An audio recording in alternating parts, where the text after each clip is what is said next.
If you would like to earn CPE credit for listening to the show, visit earmarkcpe.com/FPA. Download the app, take a short quiz, and get your CPE certificate. Finally, if you enjoy listening to FP&A Today, please go to your podcast platform of choice, click the subscribe button, and leave a rating and review of the show. And now, on to the show.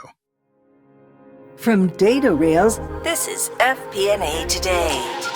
Hey everyone.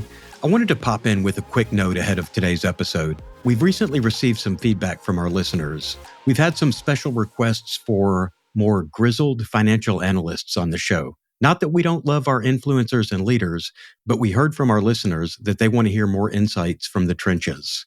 So this is a shout out to anyone in FP&A, grizzled or not, who would love to join us on the podcast.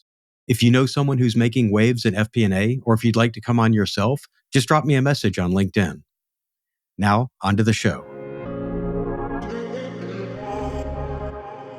In this episode of FP&A Today, I spoke with Bruno Oliveira Silva, a brand new CFO who spent 18 years in the FP&A trenches. We discussed his diverse career journey and how his experience in sectors like manufacturing and aviation has shaped his financial approach. Bruno shared valuable insights on managing costs in an industry with external demand constraints and emphasized the role of business partnering in driving FP&A success. We also explored Swissport's post-pandemic transformation and the integration of data analytics and operational planning.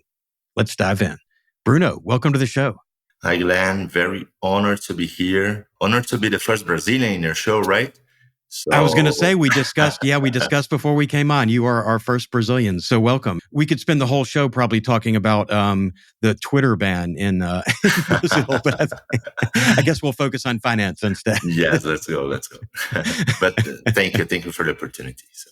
We've been talking a little bit about your career journey, and I was wondering if you could walk our audience through your career journey and the diverse industries you've worked in and how sort of moving across these different industries and countries, how that's shaped your approach to FP&A. I had the opportunity to work in banks, in the automotive industry, in technology, in the agribusiness too, in Brazil, in food industry, worked in startup, and now I had the opportunity to be in the aviation industry. So in the end, finance is finance everywhere, right?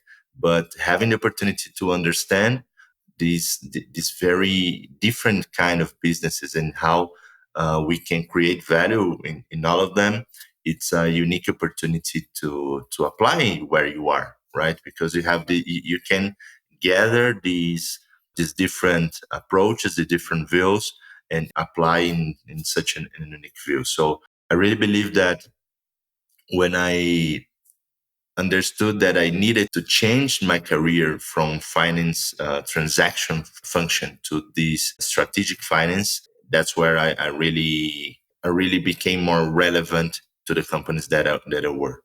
And I really believe that my game is stepped up when I worked in manufacturing, that you have a sea of data in this wholesale view. You need to understand where you need to focus, right? I love that you mentioned manufacturing because through most of my career, I didn't work in manufacturing. And then when I got into consulting, I started picking up some clients who were in manufacturing. And it's not just your FP&A, it's your controllership. It's the accounting is more complex. And it really, if you can work in a manufacturing environment, a lot of other areas seem a lot easier.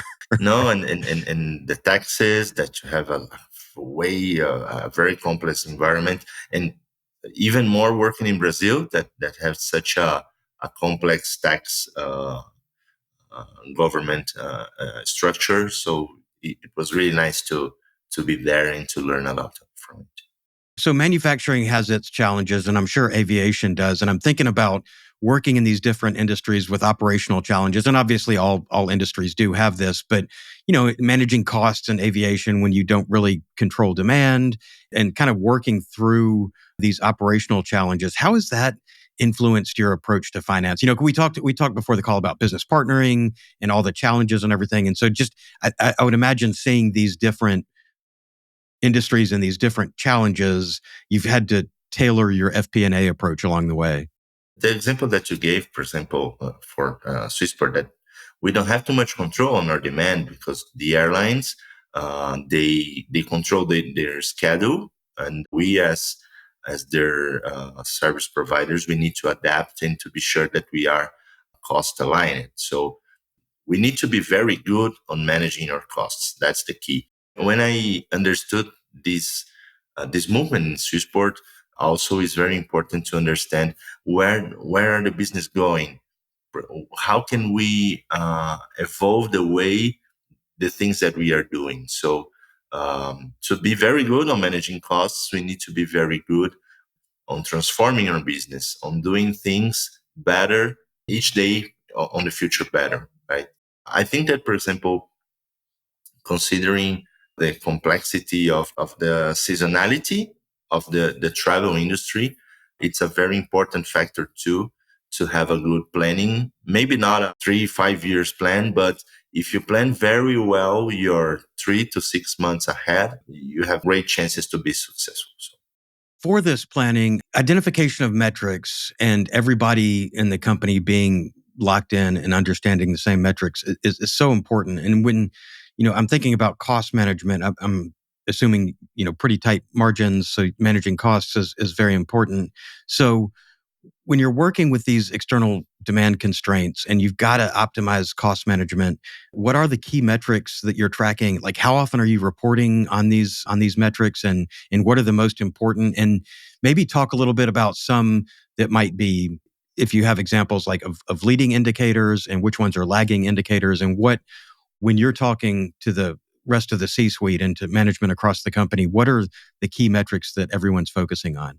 in Swissport, we have a very well structured FP&A and analytics team.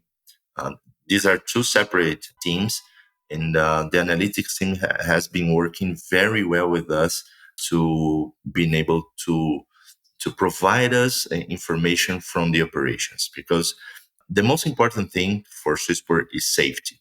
We need to ensure that we are serving the aviation industry with a safe operation, also a very high standard of operational excellence.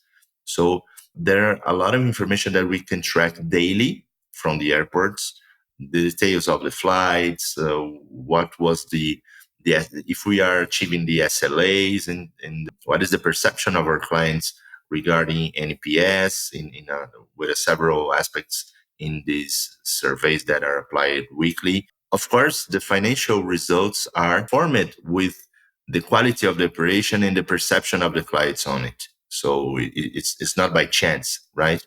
And when we go towards the financial view of this, we can understand that, talking about the KPIs, right? We can compare, for example, amongst our regions, amongst the countries. Swissport is present in around 60 countries in the world today. So we have a comparison basis of which countries are very well, which countries are needing to evolve. So when talking about KPIs, once we are a service provider, our major costs are of the direct labor. So that's where we are always having our eye close, but also on fleet management costs and SG&A. So using the right KPIs, direct labor per revenue, gross margin, and also some other specifics from the industry is the key for striving.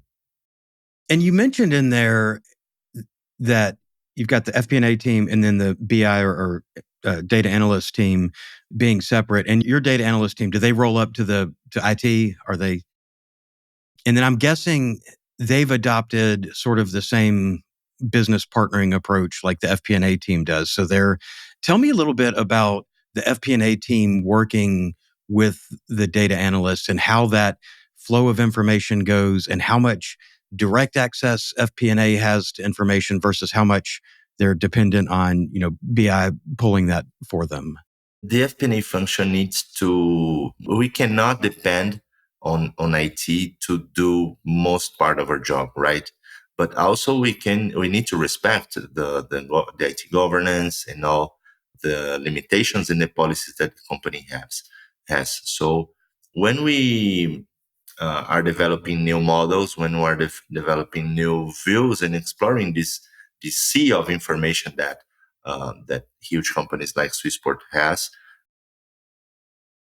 The key is not just about the information and the modeling, the details on it, but what is the answer that we are trying to, what is the question that we're trying to answer? So uh, we need to, for example, explore one, two, three key problems, create hypotheses for these problems, do like an exploratory analysis, and then try to answer these questions, these important questions, these possible value adding questions to the business. So I think that FP&A just is not, of course, just about analyzing data and modeling and everything, but FP&A needs to be able to answer the questions that the business needs to know to step up and to keep bringing value to the business. And do you see FP&A end up crossing over to, because some of the data they need and some of the audience that they're reporting to is outside of finance.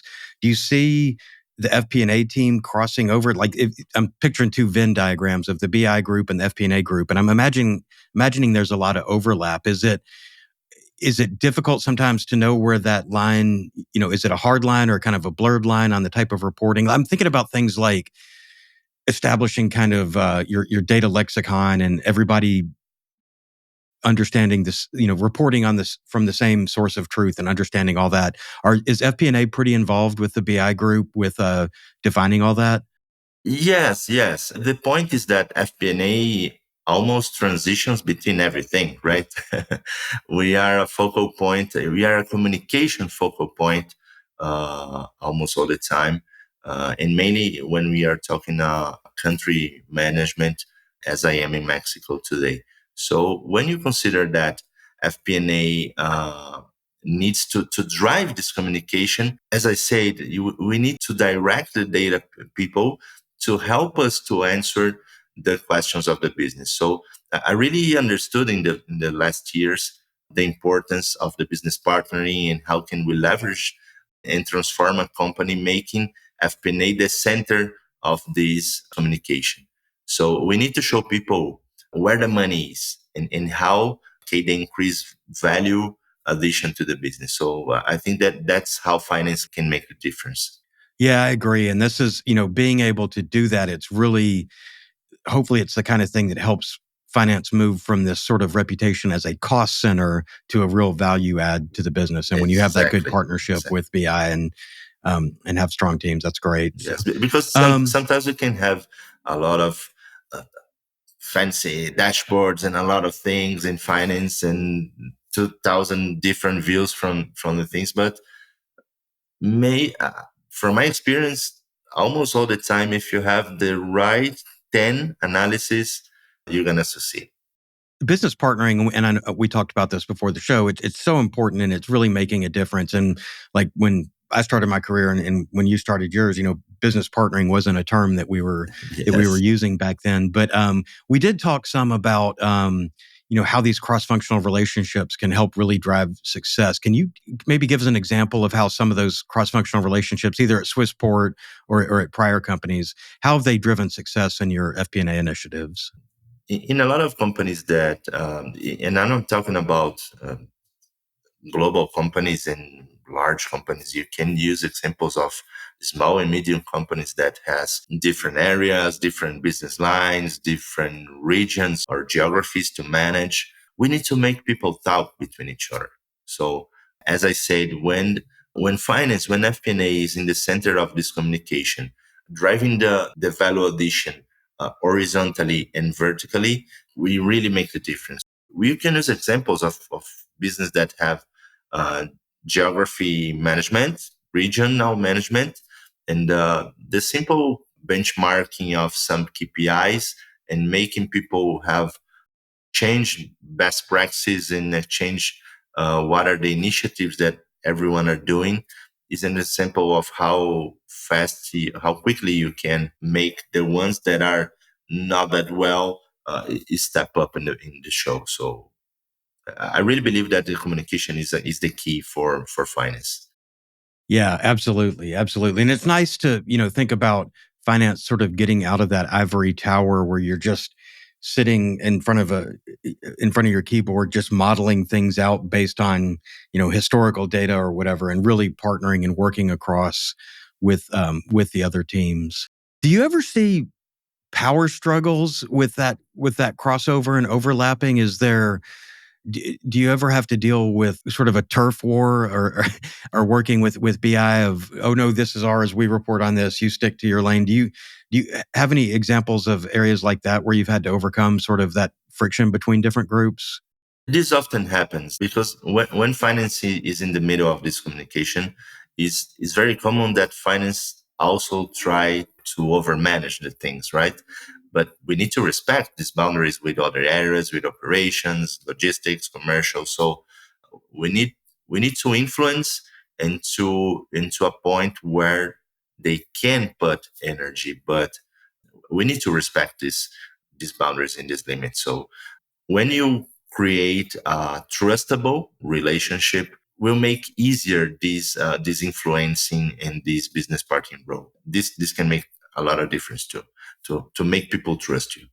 Yeah. And, since you've been doing this a while, I'm thinking about, it's been a few years that we've been talking about business partnering and sort of this new model. Have you seen the other departments warm up to understand better, or get value, or understand the value they're getting from FP&A, rather than just, oh, well, they're reporting on the whole company? And thinking about that pushback of, I remember the first sort of business partnering, sort of embedding relationship I had in other departments was pretty early in my career. And the initial response we got was, why is finance coming in and poking their nose in my business? I'll report on my side. I don't want finance in here. Do you see any of that still? And how have you seen that change over the years as FP&A and business partnering has really shown other departments that there is value to working this closely with finance? I have a good example. I worked in a Brazilian multinational cosmetics company, and they in the finance structure they have inserted one finance manager with a team inside each area. This is not common. It's not that common, and this is kind of the dream, right? And This business partner role, it was very kind of turned organic when you have a finance manager inside operations, for example, that a very good partner of the operations director, the operations team, and you really break this poking view. For being able to apply the business partner, you cannot have people seeing you as the pointing finger one. They need to see you as a partner, as the business partner role says, right? And this this view of the company that have been when they decided to have finance inside, like a finance cell inside of each area, really make it way more easier to make each area understand that all the decisions that are made in the end of the day, they have to be financially evaluated. So sometimes when you have just a central FP&A or a small team in FP&A, it's really hard to ensure that the most part of the decisions in the areas are being evaluated with this financial view too. And I'm also thinking, so we're in the middle of budget season now, and I'm thinking about when in I the think old you're days thinking when about budgeting. budget, right? Yeah, yeah. Yeah. And in the old days when we budgeted it felt. I mean, it's different. There's the top down approach and the bottom up, and then there's what most people do, meeting in the middle. But I think pre business partnering versus now, I guess, walk me through the budgeting process in Swissport or one of your other companies. But I'm thinking about having this business partnering and how you're going through and how you sort of iterate through the models. What kind of tools do you use? Is it a lot happening in Excel or in your ERP? Walk me through the budget process, and in particular how business partnering is helping in that. For example, here in Swissport, we are doing kind of yearly business plan that directionally put us where we need to be in the budget process, and this facilitates a lot because we do like a business plan more high level, seeing the most important KPIs, where should we go with the commercial growth, where should we go with the margin profitability improvement. So when we are done, when we start doing the budget, we already know where we need to go. This saves us a lot of time because a lot of companies likes to do like a zero-based budget. This is good in some aspects, but it's bad in others because people in the areas commonly have a lot of dreams, and when we receive templates or information, we need to be the bad ones and cutting almost the most part of it. So when you have a business plan, we already show people where we need to go because we decided together. Okay, so this is a very good difference on making the business partner role in the high level. But when you go to a more managerial level of the business partner, I think we go back to what I said, that is, finance needs to show people where the value is. And once people understand that working together with finance, we can leverage the results, we can leverage inclusive the perception of the achievement of that area, but not just because finance help it, but because we work it together to achieve it. They realize that finance being close in every part of the process, mainly in the budget process, is very valuable. It's way valuable. So. FP&A Today is brought to you by DataRails, the world's #1 FP&A solution. DataRails is the artificial intelligence-powered financial planning and analysis platform built for Excel users. That's right, you can stay in Excel. But instead of facing hell for every budget, month-end close, or forecast, you can enjoy a paradise of data consolidation, advanced visualization, reporting, and AI capabilities. Plus, game-changing insights giving you instant answers and your story created in seconds. Find out why more than 1,000 finance teams use DataRails to uncover their company's real story. Don't replace Excel, embrace Excel. Learn more at datarails.com. When you do that business plan, are you starting with, okay, here's our revenue trend, and you factor in the seasonality, and you say, this is, if you just continue the trend, this is where we're going to be on revenue, but then maybe you layer in whatever your projects or plans are on top of that. And then I'm assuming, you do this for each region or each business line and all that. And then from the business plan, do you just say, well, these are our margins, let's focus on tweaking costs? Our goal is to reduce cost of services by X amount. I mean, is that sort of the structure that happens in the business plan, and then you translate that into the model from there? Yes. Once we don't have too much control on the demand, we need to understand where the demand is going to draw everything in the board of it. But also we need to understand where we have more opportunities to grow the business. And this is very important. And also connect this with several transformation projects that we are working that can help us to accelerate this margin capture that we seek to. When we talk about transformation, we talk about, for example, projects that will help us to make planning, operational planning better, to make a better rostering, to build without fails. So what can we do to ensure that we are capturing 100% of our revenue? What can we do to ensure that we are being the most effective as possible when executing the costs amongst the stations, amongst the airports? And how can we see this? And that's why we do a business plan before the budget, because you can see where we are going in a not that detailed level yet, and then in the budget we deploy it. So this yearly business plan process has been working pretty well. It is the second year that we are doing, and is working amazing. And what's the timing on that? So what is your budget season? You start with the business plan, mid-year. Are you on calendar year or fiscal year or? Yeah, yes, we are from January to December. So the business plan starts. The conversation starts in May to June. We finish in July, something like this. Then we used to work on a forecast to the H2, and then finishing this forecast, we start the budget process. That's where we are right now.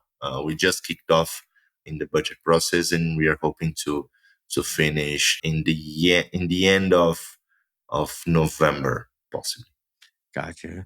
And when you're doing your budgets, do you factor in, do you model out, macroeconomic expectations and sort of the exogenous outside of the business factors as you're doing that? Will you run different scenarios for each of the regions, or how much of it is just, this is the plan we have to hit, but then you also have to, plan for other potential eventualities. Like how do you handle that process? Yeah, so we analyze a lot of things in this view of risks and opportunities, right? We do this firstly, of course, in a macroeconomic view. For example, in Swissport, it's very important the inflation because this corrects the most part of our costs regarding labor, and also to understand, for example, what are the projections on minimum wage adjustment, because in a lot of contracts, these also are drivers that can impact that will impact our costs, and we need to understand how much of these we can translate to revenue. So we are all the time analyzing the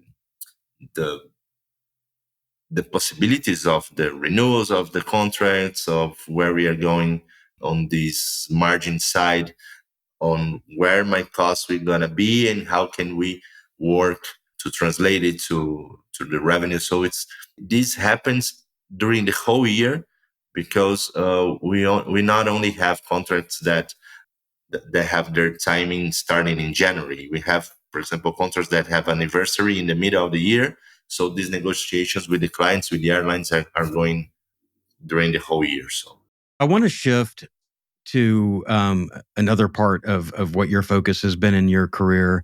And as I talk to more and more FP&A people, it's interesting how much technology is a part of what we do, and how, the tools that we're using, the tools that we need, how much we, not just being finance people, but we also have to have some level of software and data understanding and all that. We've been talking for, I don't know, 30 years now about digital transformation, to the point where nobody wants to hear that anymore. But it's really, I think the idea, at first we thought, well, we'll do this once and then we're done, but really it's just an ongoing process. And I know a big part of what you've done in your career has been on financial transformation, business transformation. Maybe talk about the role of that in your career, and maybe if you have any examples of a very complex transformation you've been through, and how you sort of see that as kind of ongoing, that just we're constantly transforming and evolving in finance across, and back office across the business. yes, yes, I really believe that the most complex set of projects that have been is the current wave of transformation that we are living in Seasport right now. You may know that, considering the pandemic in 2020, the aviation industry was very, very harmed. And we are somehow, since then, creating kind of a new company. So it's a huge opportunity to be close of the global management and to be part of this moment. So we have a lot of parallel projects going on at the same time. We invested a lot in a robust structure of transformation globally, and this is making the difference to be able to push a lot of things at the same time. And it's really hard to do it. You know it. To make people across the 60 countries almost that we work on, to make them have the same view of value addition, of dividing themselves between the daily operations, the daily finance, and support us on the evolution of the projects. So we have projects in HR, we have projects in operations, we have projects in finance, and everything is going on at once. It's crazy. Yeah, yeah, yeah, and it's never ending. And now everybody's talking about how are we going to use AI in our business, and different businesses maybe set more on industry and size. Different businesses are going into AI in at different paces, and there is sort of some people are diving in right now and others are taking a more cautious wait and see approach. And I'm saying in traditional industries, and you're seeing more people take this wait and see approach to leaning into generative AI. I'm wondering, have you guys been working with any generative AI tools at Swissport, or even if not generative AI, maybe some machine learning, sort of traditional AI to focus on, on forecasting or anything on the back end? Yes, there are some machine learning embedded in our in our operations projects, and these are going to help us to understand, for example, how could we do better the rostering planning. So we have airports that has like 100 daily flights. In Brazil, we have airport. For example, you can compare Brazil, the VCP airport in Cancun airport in Mexico. We have almost 1,000 employees in each of these airports. So there's a lot of things happening all the time in the same time, and we need to be sure that we are being the most efficient as possible. So using this help of the AI and the machine learning is the key to accelerate this evolution. So, but in the daily basis, we are is still evaluating how could we support the local teams to have tools like these. But by the moment, we're not exploring that much Yeah. in a local level person. Well, on that note, I mean, looking at where FP&A is today and what the impact of AI might be in the future, what do you see as the most critical skills that FP&A professionals would need to really focus on over the next 5 to 10 years? I mean, is there, there's the classic skills, but is that evolving? Are you seeing that the skill set is poised for a change? What would you recommend for FP&A where they would focus to improve their skills? Yes, but at the moment, I will not say something specific to you, like a specific tool or knowledge that you need to have. But I'll give a tip that really helped me a lot in my past years. That I really try to learn a lot of different things, but mainly understanding, okay, what we have new now. This example of AI that is not that new, but we need to understand that finance will not be the ones that are going to develop things in AI. We cannot do the BI job, but we need to know where we can achieve where can we go with all these tools that are available in the market and that are available in this daily environment. So I think the most important for an FP&A professional is to explore, to understand what can be done to this whole set of Swiss knife that you can have, but to understand what is the moment of the company that you are, what can really be applied, not just like a dream of AI and everything, but what can really be done in your company to make your process better. So a very good example that I give is, okay, I think that should be mandatory for FP&A professionals to understand how to work with Power Query, for example. Okay, we need to stop using that. Okay, we can do a lot of formulas. It's okay, and we're gonna talk about formulas a little bit. I know that is a traditional question in That's your right. show. I thought a lot about it, so I really need that the finance professional needs to know where can we go. We need to be the visionaries. We need to have a vision. The tool that you're gonna use to apply this vision depends on a lot of things. Depends on your company. Depends on the strategies. Depends on the moment. Depends on the team that you have. You need to evaluate which way, which pathway it will be better for you to succeed. the tools are going to keep evolving and changing. And so, being obviously the ones that are the stalwarts that are going to be there, you need to be very good at those and adding in Power Query and, some of the other tools that are out there. But I think that as more and more of the sort of more mindless tasks that we used to have to do, I think more of those are going to be automated. And to me, for finance professionals, we all took statistics in our finance programs, but really kind of leaning in a little bit more to statistics and understanding kind of the law of large numbers and what you can do with it, and when certain models might apply. And then I'm not saying become machine learning engineers. Obviously, that's a whole different skill set, but Sure. sort of understanding the basics of how data science works and being able, Yes. part of that is education and part of that is partnership with the BI teams and understand really having that relationship with them so they can explain to you, this is a k-means clustering algorithm and this is what it does and this is when it's useful, and being able to have that rapport and be able to sort of talk the talk will really help, because I think we are going to have more time to kind of lean into that. So understanding what the data scientists are doing and how we might benefit and knowing what to ask them for, to help us with our forecasting. This is a very strong sentence. Know what to ask. And this connects what I was saying, that we need to know where we want to go. To be in that vision that you have, you need to create this roadmap to success and know the tools and know where to go. Maybe not to know exactly how to model and how to create the formulas in SQL and I don't know, Python, whatever we are talking, but help driving the technical teams to evolve to your vision. Yeah, yeah, well said. All right. Well, I think we could go down, especially down transformation road, all day, and it's work that's never done, but it's key to be able to keep adding value. So I appreciate the work you're doing there. No, Um, this is a never-ending pathway. So um, I really admire, for example, the Brazilian company of cosmetics called Boticário.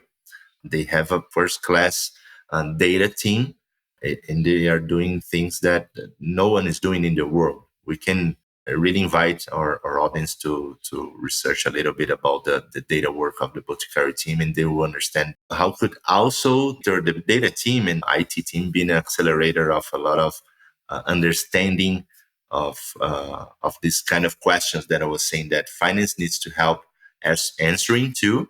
But if you have a good data team, this is going to happen a lot faster. Yeah, and that's something I'm very passionate about too. As listeners will notice, I've gone along and gone down the road of talking a lot more about data. But we're learning how to use it more, and it is becoming more and more a part of what we do. Of course. We're getting towards the end of the show, and we always like to bring it back to our guest at the end. And one of the things that we always ask, there's kind of two questions that we ask of everyone. And the first is, we dove straight into your professional background and everything, but we didn't really talk anything on the personal side. So, what's something that not many people know about you? Maybe something that they couldn't find just by Googling you real quick. Well, my first job, I was a boarding clerk in the shipping industry, and I used to visit the vessels in the port of Santos. That is the Latin America largest port. So this was a very very good experience. But then I got tired of working in the whole times of the day and the night and noon and everything. So I joined a Brazilian bank. That's where I started my finance career. I play guitar since 9 years old. That's something interesting too. And I've been in 2021, if I'm not wrong, in the financial modeling World Cup, and Oh wow! I placed it in the 2021 season in the fifth place in Latin America. So it was a very very fun experience to be. A heartful hug to Andrew and to Klinsman that runs the worldwide and the Brazilian version of the Financial Modeling World Cup. So that's great. That had to be a blast. Somehow that slipped by me in your bio. That's pretty exciting. So and great credential. Yes, I know it So was really it was for fun. It was not for anything else, and it was very interesting for example, to work in different business and a lot of things that they bring as the challenges that we have monthly. So it was really nice to do it. yeah. That's great. Well, since you've done all that and since you went and since you have your FMVA, we know that and because you came up through FP&A through the ranks to CFO, we know you're an Excel whiz. So the next question that I have for you is, what is your favorite Excel function and why? Okay, let's go. And I needed to. I wasn't sure about what to answer here for you, and since this morning. I thought a lot about this yesterday in the night, but I really, really like what we can do with some product. So I think it's always how versatile is this formula. So it's amazing that you can do a lot of different things with some products. That's great. That's great. And it's that's a common one we get too. So yeah, well, this has been great. It's been good to kind of, we've this summer we've been focused a lot on more on the data side and AI, but it's good to remind that it's great to talk about this, but there is our core job of being FP&A professionals, and even at the CFO level, it's still a big part of our job, more than just leaning into AI like I have been. So really, it's felt good to kind of get back to our roots and talk FP&A with you. And I guess congratulations on the recent promotion to CFO. And for our listeners out there, how can our listeners connect with you and learn more about your work? Yes, you can add me up in my LinkedIn. My LinkedIn is /BO Silva. Okay, it will be a pleasure to connect with people. And just finishing, I really liked everything that we discussed here. It was an honorable opportunity to talk with you. I'm really great fan of the show. And wrapping up everything that we said, I really believe that we need to understand the company's language and the moment of the company that we are. So all your narratives, your projects, and everything that you're going to work through, you need to adapt to understand. Okay, where we are crawling, we are walking, we are already running. So understanding where we are is the key to not be frustrated. So you're gonna work exactly on what we need to work, and you're gonna evolve and bring people with you faster if you are very conscious of what you can do right now, what we can do tomorrow, and what you can do for example, in the next years. Very well said, and great advice to close out the show on. So thank you again, Bruno. Thank you, Glenn.